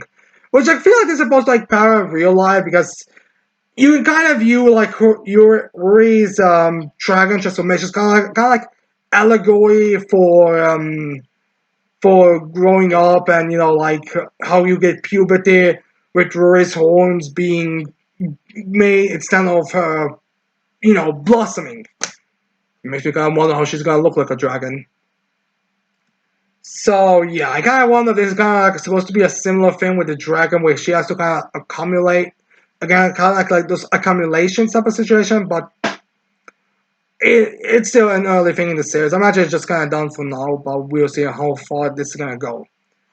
But yeah, anyways, we have Ruri and her class being in the school, and we even have like a little match of that one who doesn't like Ruri much, but anyways we have to go on with the school life. So we have Ruri Dragon, Ruri, and the other ones being in class as that. Professor, the guy who doesn't give a shit about anything, be like, all right, everyone, give 120 for everything, as I don't even give a zero. But regardless, they explain the schedule, and Rui finds out there's been a lot of changes that has happened and announced while she was absent due to her dragon transformations and all that. So Ruri is kind of surprised by all these changes about the tasks, the field dates, and all that stuff. And at first her friend forgets about them, but then she's like, oh yeah, you were gone for so long, so I guess no one told you about them. So yeah, we then have the teacher telling her to also for Ruri to after the class to come meet him after the next period because he wants something to discuss with her. As then after they talk about Rory basically gives the class her information about the dragon and all that. As they kind of like, supposed like say, what's the point of you having this electricity thing? Is it gonna purpose? Because it seems like it just gonna hurt yourself, kind of. So does it have some kind of other purpose as well? As Sururi kind of agrees with them, like, yeah, I do kind of find odd how we have dragon ability that kind of just damages myself, maybe, but she doesn't really know. Again, I feel like Ruri should just, like, I mean, I get it, like, it's probably supposed to keep it more mystery. It's probably supposed to be like it's probably written with the idea of a season in mind, so probably the father is gonna be end of season one type of thing, assuming this doesn't get one of those quickly axed things, although I kind of doubt it's gonna be quickly axed because of the popularity. Like, I think it's already, since it came back, I think it was in the top 10 the whole time on the Manga Plus app. And I also think like the volume when it came out, volume one sold for really good. So yeah, I kind of question if there really wouldn't be any, if they really would have to worry about getting axed quickly. So yeah, we have Ruri. But after this conversation, one of the teachers shows up and tells her that she can come. She tells her to come to a place. I don't think she forgot. It's just that it's one of those things where, okay, I'm free or faster than I was expecting, so she can just already come with me. So Rory comes to the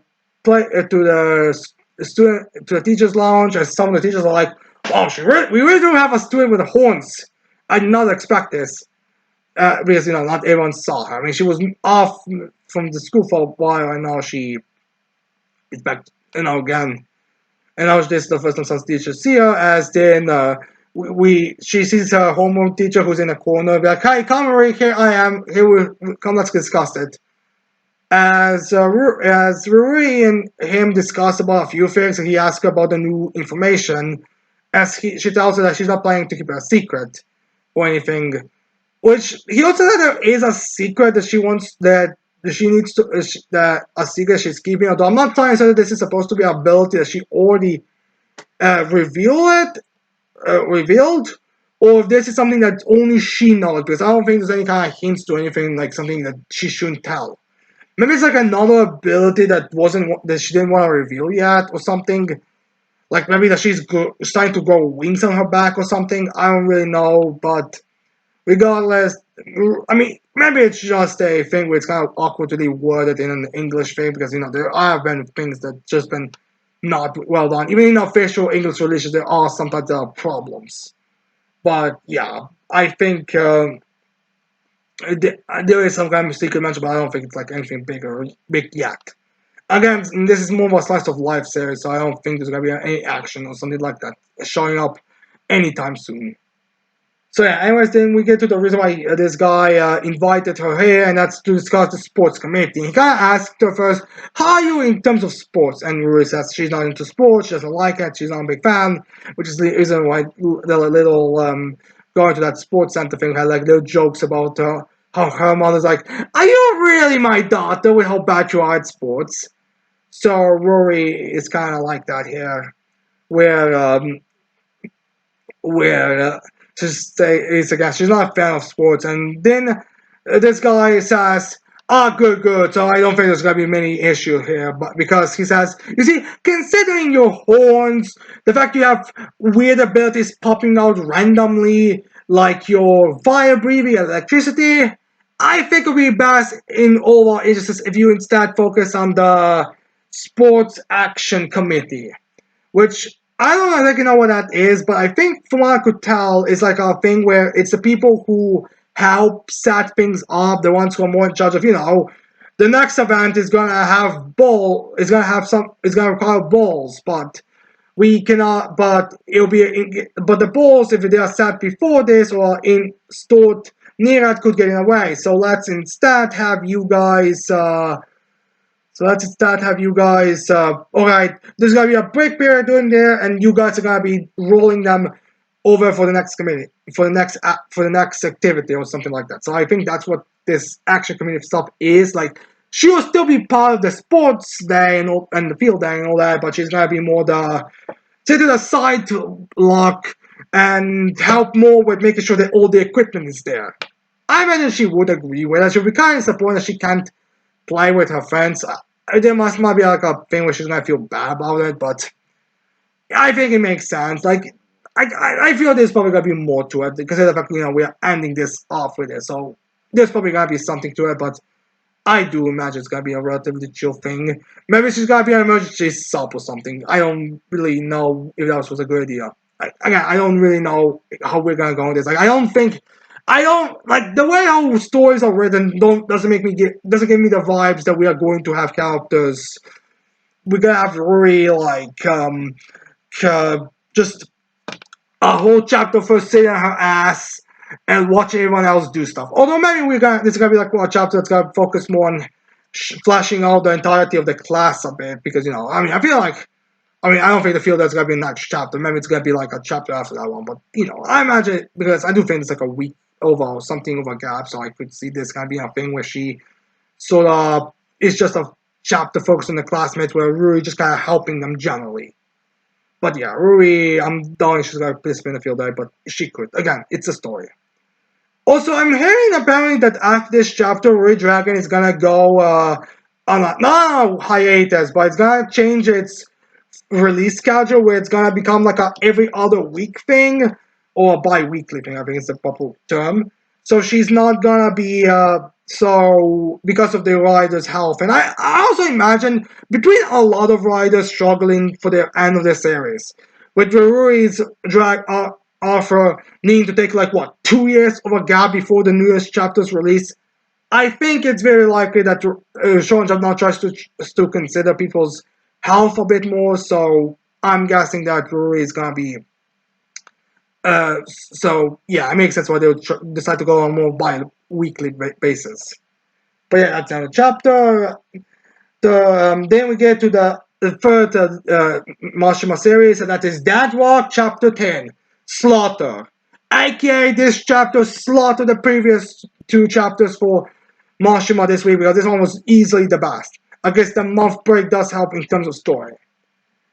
So yeah, we start this chapter off with the aftermath to the fight between Kuga and Yukuto, where slams him to the floor like, oh god, this was a good punch. Oh my god, this is bloody. As there's like, I think Hien says, you could have blocked that attack, but you just took it or something. As Kuga is like, oh no, that attack was really powerful and really did beat me. I mean, he's kind of fine about it. Like, he's like, he's not dying. He doesn't have like a giant fist in his stomach, but he's like, alright, that was indeed a good hit. Like, I can respect it. Like, I definitely lost this fight. Like, alright, this is my owl. As afterwards, Hien and Kuga reconcile. As Kuga is like, well, Hien first starts off with being like, Kuga, my apologies that I made you jealous. I didn't realize it. I'm sorry. Can we be friends again? As Kuga is also like, it's fine. I was the one who got jealous. I was the one who's studying shit. You did nothing. I pushed you away. As then we have Hien and Kuga, reconciling just in time for Vice Principal Bran to show up and crush Kuga immediately. He's just like, you noisy, giant hand, crush. No waste, just crush immediately. Blood everywhere, blood on his hand, like no question asked. Because remember, the last chapter ended with Bran realizing, wait, are they looking for the book How to Defeat God? So yeah, Bran is there and is ready and is already eliminating some of the targets. Probably, I imagine it's because Kuga is the third year, so he's probably doing this more to like threaten more to, alright, back in your place, you children kind of deals. As then Hien is pissed off the fact that he killed his only friend. As then they're kind of, oh shit, we're in trouble now. As Yukito quickly wants to grab the book, he desires the book, which as then he grabs and tries to run away, but Bran just makes his hat larger and blocks the way. As then Heian goes to slice at him with his with one of his powerful attacks, but that does like skin deep damage at most. Like there's a little bit blood from it, but Vice Principal is like, oh, that hurts a little, kind of like a zit if you pop it kind of situation. But and honestly, I mean, Brand might also have regeneration. But then Brand, after that attack from Heian, and he's a bit shocked by how little he's taking, he just kills Heian outright right now. Kind of surprising that Marshall would kill a character this quick. Like again, it's similar to Kuga, like blood everywhere, everyone's that, and I don't think Heian survived this. I mean, it's Marshall, so I would not be surprised if there's some BS about how maybe Heian has like one ability that allows him to escape or survive somehow. I mean, I don't think. I mean, we know that Zelicia at least didn't do anything, considering the fact that what we get later, and I don't think she would keep it here that Heian isn't that. But regardless, Heian is, and I remember that guy who didn't die but didn't come to that rock. Maybe that guy who's like a few chapters ago, like talked about.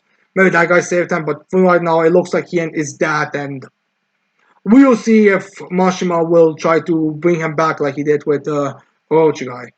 But regardless, he is, for all intents and purposes, that.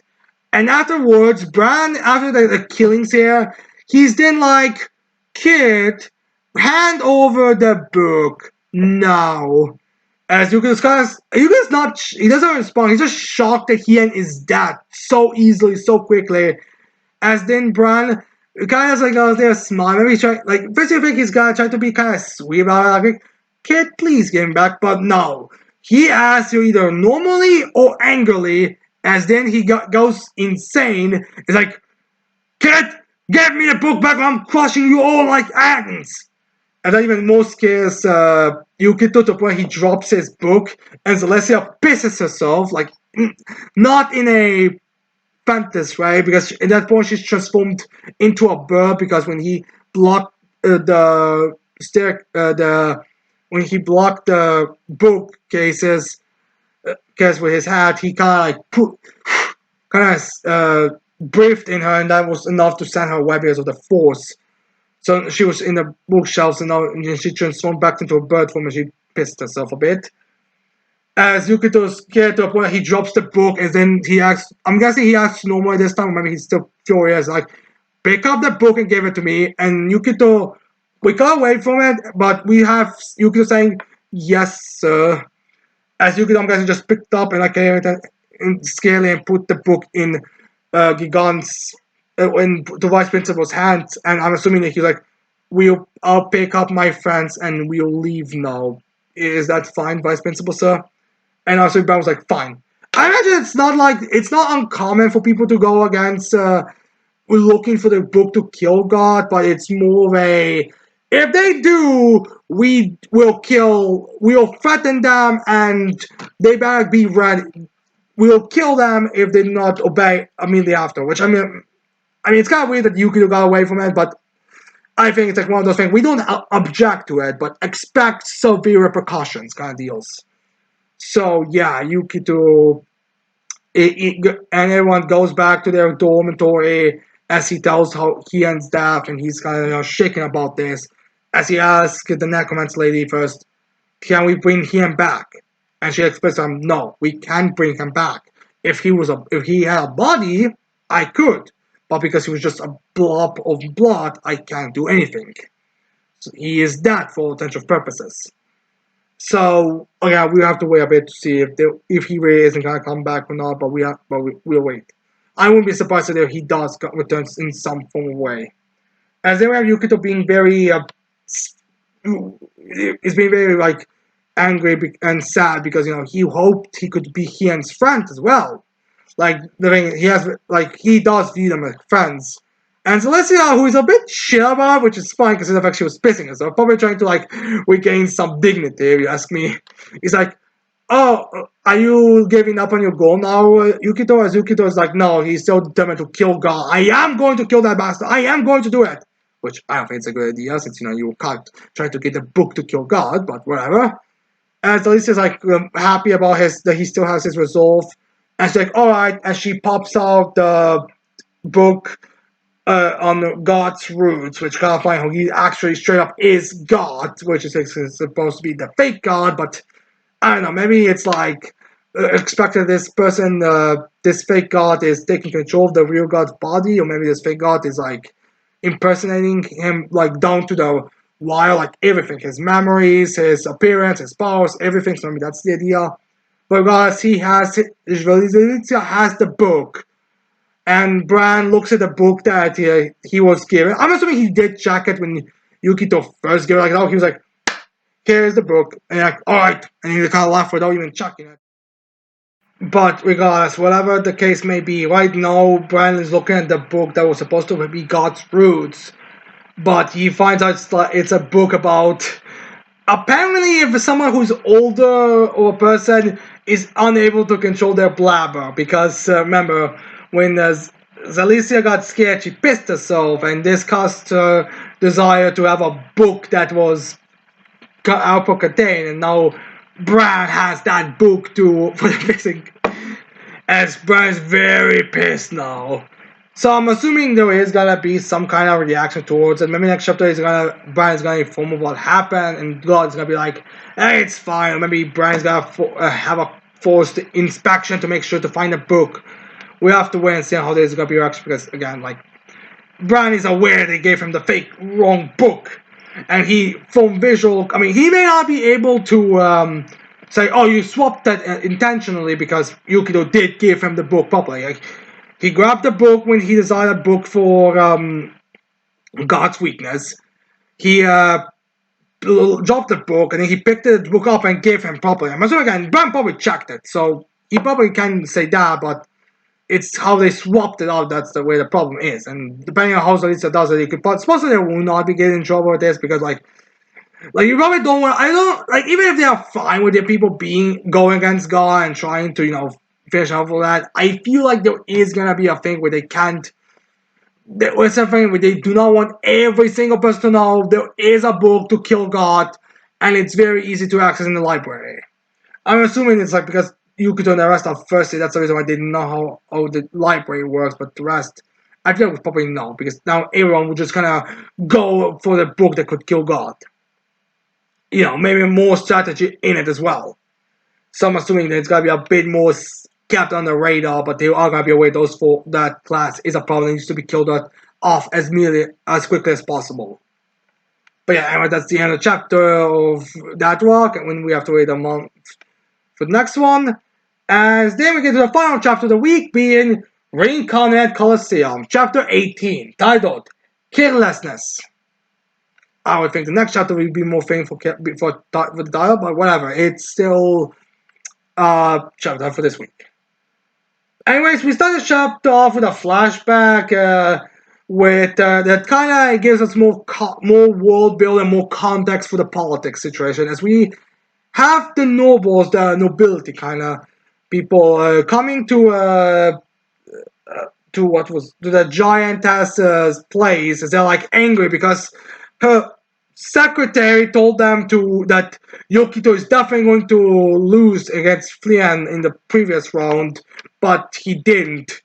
So now they're pissed as the secretary is like, I merely said that the chances of his victory was slight. I never said he was guaranteed to lose. They're nice wordplay. It's like, oh, I basically talk about how it's a guaranteed that they'll lose or the victory is guaranteed, but I didn't exactly say the exact words. I just said the chances of our victory and Yukito's defeat is. Wait, what's Yukito? No, I think Mikami. Yeah, I'm still at Mikami. Me is loss is guaranteed. It's not that I said that, but verbally, you very much make it clear that you expect Mikami. Like you should be more certain that Mikami was going to win. Last time you guys are going to win than anything else. But regardless, we have this, and the giant kind of puts them into place because they're just nobles. They can't do anything. You guys cannot. You guys are. I mean, you guys can complain, but I'm a 3 feet tall, 5 feet tall giantess with a giant blade. I can just slice you all in pieces without any issue. What can you guys do? Really? Your descendants are just gonna inherit everything or something. Although maybe there's more to it, because one thing that the giantess mentions is the fact that with all the four kings now being gone or captured, defeated by Mikami, Zayt has sort of. I don't think she's been thrown out, but it's more like now she has to kind of sit back and now kind of has to regain her forces. Like she needs to get new fighters, aka now her seat is basically empty, meaning anyone now it's open for grabs for any noble to be able to take it. Basically, find someone that can. So, for one thing, find someone that can beat Mikami, have him be defeated, and then you get her seat. It's kind of like now a power struggle, and amongst these nobles is Luna, the character who was revealed in the last chapter. And we find out that Luna was became 15, which is of age, which in Japan I am kind of curious. Fun fact, yeah, a couple of days ago on Friday actually, we were celebrating with a friend's birthday, and he stated that, and we checked because we were discussing Gushing Magical Girls and 100 Girlfriends. So we're kind of wondering what's the age of adulthood in Japan, or how old you have to be for stuff like this. And apparently, originally, for at least for the sexual stuff, it was originally 13, but it was changed to 16.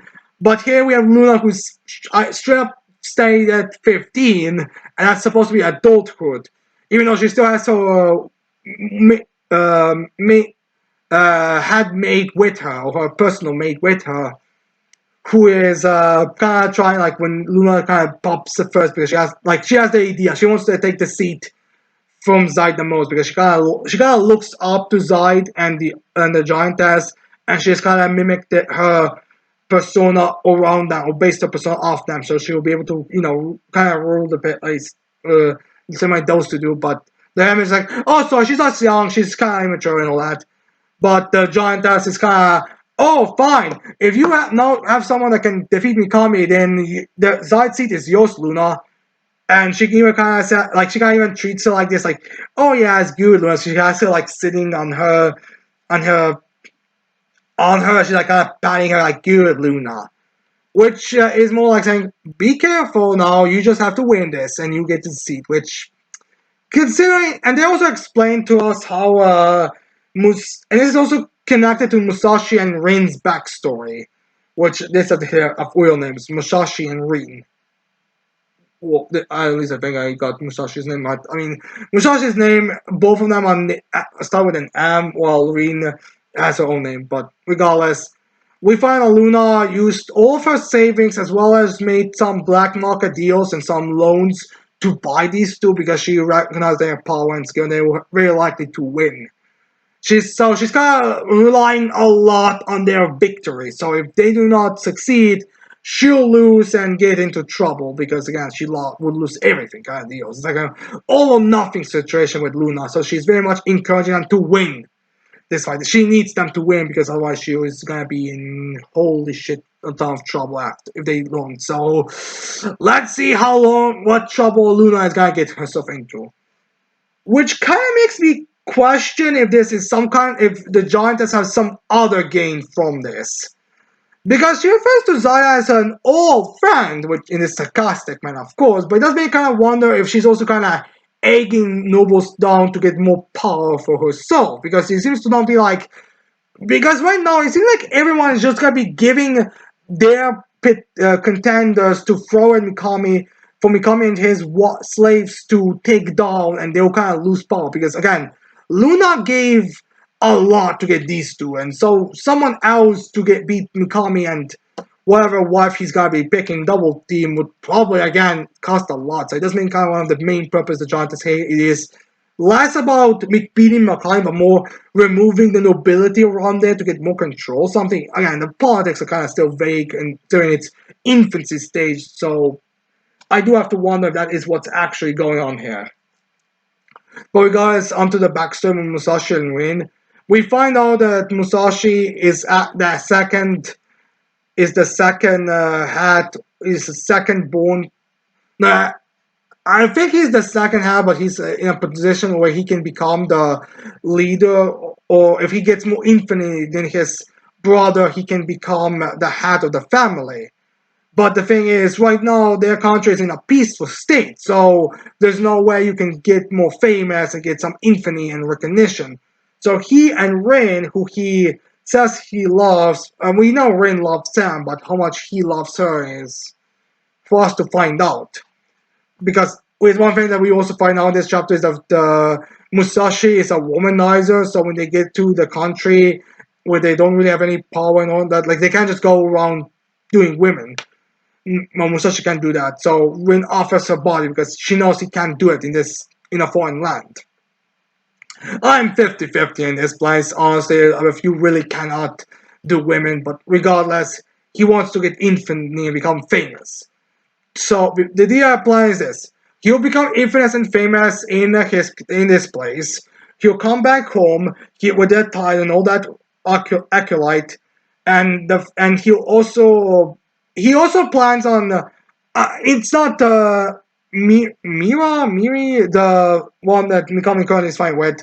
He's not the plan is basically to become infamous as well as have Mira, and he plans to give Mira to his grandfather for to be as a gift, so he would bless their weddings because Musashi wants Rin to marry Rin, but he doesn't want to.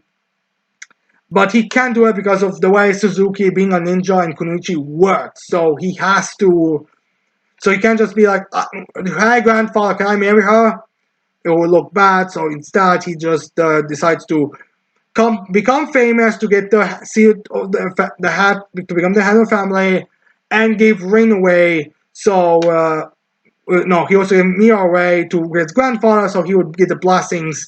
Because there's nothing wrong with Rin no marrying because he has the power, he has the claim, and he even bought a deal with a new slave, which depending because like he's a womanizer and the way how he imagined Mia being treated by his family is very much, yeah, it's one of those things. Like it's not immoral to the standard of the with this type of series. Like what many people have to remember about this series, like kind of everyone's sort of a douchebag scumbag who does horrible shit to women and stuff like that. Like remember one of the current main cast as thing was literally breaking women's bodies apart and flexing them so they can be over and over again so the healers can heal them. So yeah, people are messed up in this world. So I'm not surprised that even if you want to make this sweet love story between Rin and Musashi, it would have some kind of sick twist to it. But regardless, after this little backstory on the Musashi and Rin has we see this backstory from Rin's perspective, which is again kind of a question and how legitimate is Musashi when he says this in her flashbacks. But regardless, we cut back to the fight, focusing on Rin and Mikami. And we were kind of getting bored of the fight between Rin and Mikami because for a while now it's been the same tricks, the same attacks, the same way of fighting. So yeah, they're kind of getting bored with it. I mean, so yeah, it's not like one of those things where it's like two battles have different things happen at the same time. Although I think it was kind of hinted at last chapter, but regardless, the two battles are a bit in between each other. But regardless, Mikami now thinks about if he should change the plan because Mia is having a trouble with was it Mire? The swordswoman is having trouble against Musashi more than he was expecting her to do. And while the gamer inside of him wants to kind of keep the strategy, he kind of slaps himself serious. He's like, no, I can't focus on my gamer pride right now. I need to win this. I can't let Mira be taken as this this imbecilic samurai slave. I need to use every technique, like every trick in the book to win now. So now he tries to kind of insult Rin and get on her, get under her skin to so she will attack more violently, more aggressively, and more foolishly, so he can have more openings. So she'll be more susceptible to mistakes, which is why we have to wait and see on.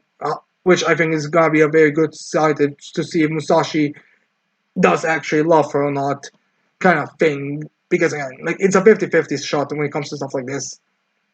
But regardless, which he does says that like again, Mikami just insults her about a bunch of different stuff, and she and he even states that Musashi doesn't love her, and she even kind of says things to herself like, he doesn't love me, he won't truly love me, I'm just a Kunoichi, I'm just a tool, I'm not meant to be loved. And like she has those insecurities, and Mikami kind of plays into them even more. Even though he's not aware of them, but he does know how to get under her skin a bit. Like he can at least guess how to get under her skin, and all this kind of forcing things in does bear fruit because he sends a clone at it.